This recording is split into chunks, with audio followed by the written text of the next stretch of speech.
निवडणुकीचं काय होणार आहे विचारून आपल्या लोकांना सगळ्यात देशील चिंता आहे. त्यांना मी सांगितलं की बिहारमध्ये विश्व नेता आदरणीय प्रधानमंत्री नरेंद्र मोदींच्या नेतृत्वाखाली 100% एनडीए सरकार त्या ठिकाणी सत्तेत येणार आहे. महाराष्ट्रामध्ये उद्धव ठाकरे फिरतात मराठवाड्यामध्ये शेतकऱ्याला साथ घालण्याचा प्रयत्न करतायत. उद्धव ठाकरे सरकारवर टीका करतायत.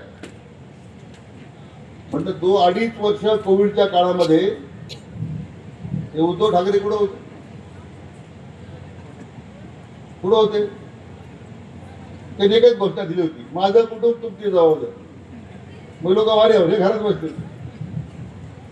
ज्यांनी आपल्या कुटुंबाची जबाबदारी देताना सगळ्या जनतेला वाऱ्यावर सोडलं 2.5 वर्ष, ते आता बाहेर पडले लोकांना दिलासा द्यायला.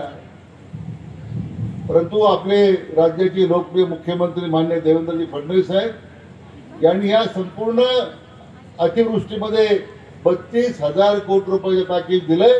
आज शेतकऱ्याच्या खात्यामध्ये पैसे जमा व्हायला लागलेले आले का पैसे? टाळ्याच्या बाजूला आले तर आम्ही काही ते पैसे काढून घेणार नाही. आले तर आले म्हणा. आज एवढी मोठी मदत महाराष्ट्राच्या स्थापनेनंतर पहिल्यांदा एखाद्या मुख्यमंत्र्यांनी केली. सोसायटी काढायची, कर्ज काढायचं, पुन्हा कर्जबाजारी व्हायचं, पुन्हा कर्जमाफीची मागणी करायची. तर आपण अनेक वर्ष काम चालू आहे, त्याची काही चिंता नाही. महायुती सरकारनं तर जाहीरच केलं देवेंद्रजींनी की 100% आम्ही शेतकऱ्यांचे कर्ज माफ करणार आहोत. हे आपल्या सरकारने जाहीरच केलेलं आहे. परंतु तिथे तिथपर्यंत आपलं काम थांबता उपयोगी नाही. उद्याच्या तरुणांच्या भविष्याकरता तुम्हाला सगळ्यांना काम करावं लागेल. उद्योग उभे करावे लागतील. उद्योगासाठी इतकी मोठी संधी आज देशामध्ये आहे.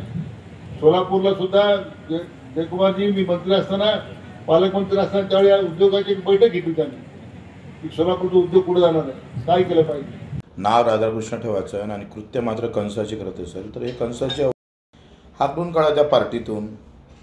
तुम्ही तुमच्या मुख्यमंत्र्याला शेअर द्यायला लागले का? फडणवीस साहेब एका इकडे कर्जमाफीची घोषणा करतं, तारीख देतं, आणि हे वाचाडवीर मंत्री महोदय सांगतं का कर्जमाफी किती डाव द्यायची, काय करायचं, आणि किती डाव लुटायचं तुम्ही त्याचं ठरलं नाही पाहिजे.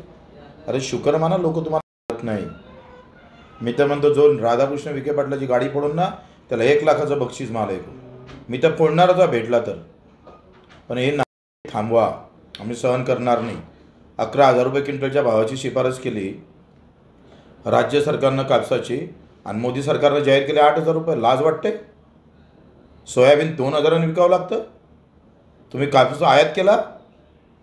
धानाले भाव नाही, कापसाले भाव नाही, तुरीले भाव नाही, केळीले भाव नाही, संत्र्याले भाव नाही. संत्रा पहा काय असतं, काय हाल आहे. तर मुख्यमंत्री आमच्या खाली पाचशे जवळ राहतं आणि रोज संत्र्याचे बगीचे तुटते. एक साधी व्हिजिट, एखादा शब्द मुख्यमंत्र्याच्या तोंडातून काहीच नाही. कापूसवाला, कांदावाला, द्राक्ष, कोण आहे जिवंत व्यवस्थित सांगा आम्हाला. मग तुम्हीच इकडे ना करायचं ना, तुम्हीच खिपलं काढायचे. आम्ही सहन करणार नाही. आम्ही तर शेतकऱ्यांना सहन केला नाही पाहिजे. सडेतोड उत्तर द्या. काय होऊन गुन्हे दाखल होऊन ते पाहून घेऊ.